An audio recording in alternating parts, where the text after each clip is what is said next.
¿Qué te diría un secularista de esa posición, del aborto?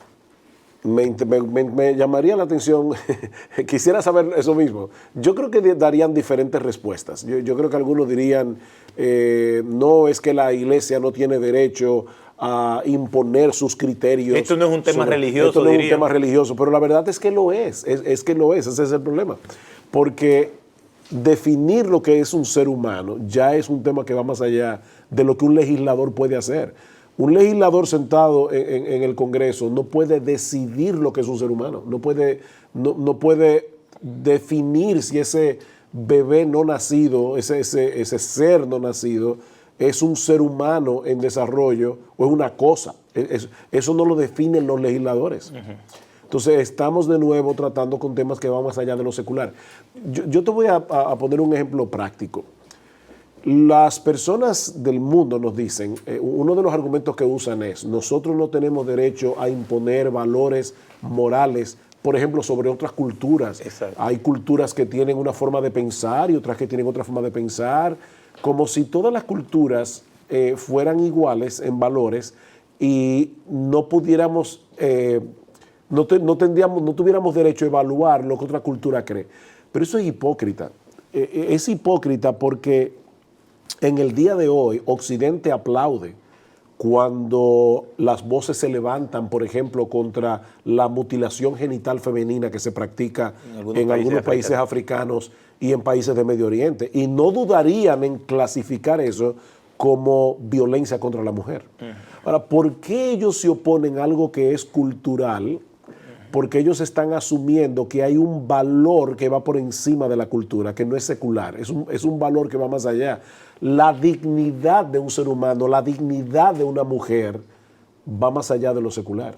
Entonces, en ese sentido, yo tengo que partir de presuposiciones trascendentes, es decir, que trascienden la cultura, trascienden el tiempo y son universales.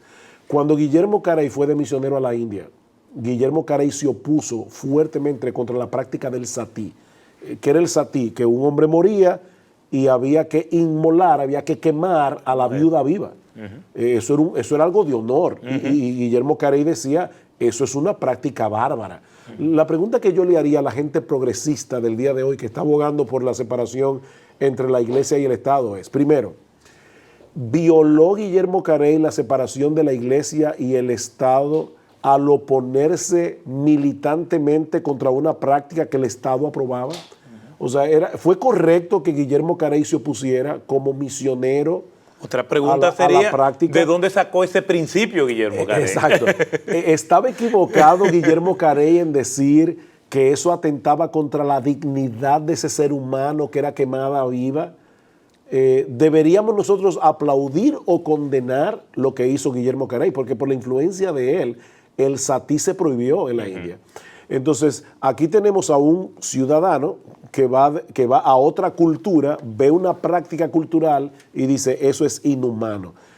La idea de algo que sea inhumano ya no es secular, porque yo tendría que definir qué es humano. ¿Y qué es inhumanidad? ¿Y qué es inhumanidad? Eso no lo definen los legisladores, eso va más allá. ¿Y en base a qué lo vamos a definir? Ese es el punto. ¿Sobre la base de qué? Entonces ahí volvemos de nuevo. Debe haber una separación entre la iglesia y el Estado. De hecho, la idea de la separación entre la iglesia y el Estado surgió de la iglesia.